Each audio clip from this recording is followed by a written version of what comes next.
నమస్తే. ఇన్నాళ్ళు నన్ను సపోర్ట్ చేస్తూ, ఎంకరేజ్ చేస్తూ మీ ప్రేమని నాకు అందిస్తున్న ప్రతి ఒక్కరికి కృతజ్ఞతలు.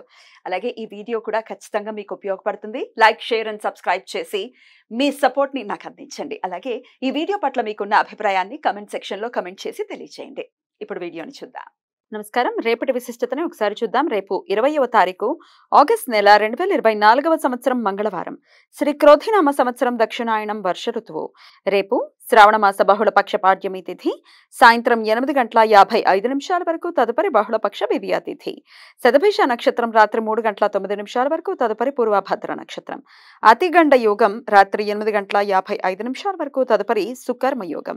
బాలవకరణం ఉదయం 10:15 వరకు, కౌలవకరణం రాత్రి 8:32 వరకు, ఆపై తైతుల కరణం ఉంటాయి. నక్షత్ర వర్జం మధ్యాహ్నం 12:10 నుండి 1:36 వరకు. అమృతకాలం రాత్రి 8:44 నుండి 10:10 వరకు.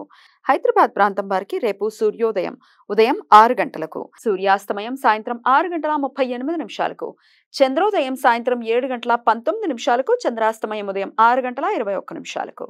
అభిజిత్ ముహూర్తం పగలు 11:54 నుండి మధ్యాహ్నం 12:45 వరకు.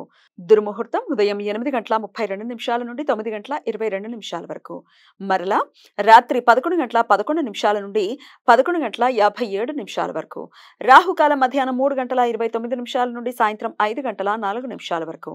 గుళిక కాలం మధ్యాహ్నం 12:19 నుండి 1:54 వరకు. యమగండం ఉదయం 9:10 నుండి 10:45 వరకు. రేపు గాయత్రి జపం. దక్షిణ భారత బ్రాహ్మణులు ఈ వ్రతానికి ఎక్కువ ప్రాధాన్యత ఇస్తారు. ఉపాకర్మ మరుసటి రోజు ఉపనీతులు ప్రాతకాలంలో గాయత్రి మంత్రాన్ని 108 సార్లు కానీ 1008 సార్లు కానీ జపిస్తారు. అందుకని రేపు గాయత్రి జపం అని పిలుస్తారు.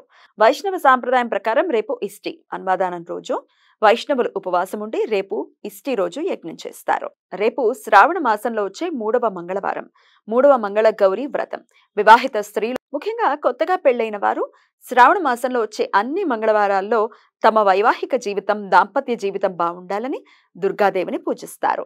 మంగళవారం విదియా తిథి పూర్వభద్ర నక్షత్ర కలయిక ఉండటం చేత త్రిపుష్కర యోగం రేపు రాత్రి 3:09 నుండి తెల్లవారుజామున 6 గంటల వరకు ఉంటుంది.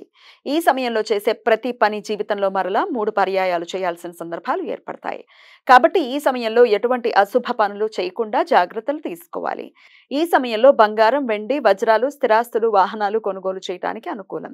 న్యాయ, చట్టపరమైన నిర్ణయాలు తీసుకోవటానికి, చిన్న చిన్న అనారోగ్య లక్షణాలకు ఆసుపత్రిలో చేరటానికి, అప్పుల గురించి ప్రయత్నాలు చేయటానికి ఈ సమయం అనుకూలం కాదు. ఈ సమాచారాన్ని మనకు అందించిన వారు మేడికొండూరు విశ్వనాథ్ ప్రసాద్ గారు. ఆయనకు కృతజ్ఞతలు తెలియజేస్తూ గాయత్రీదేవి స్మరణతో సమస్త సన్మంగళాని భవంతు. నమస్కారం.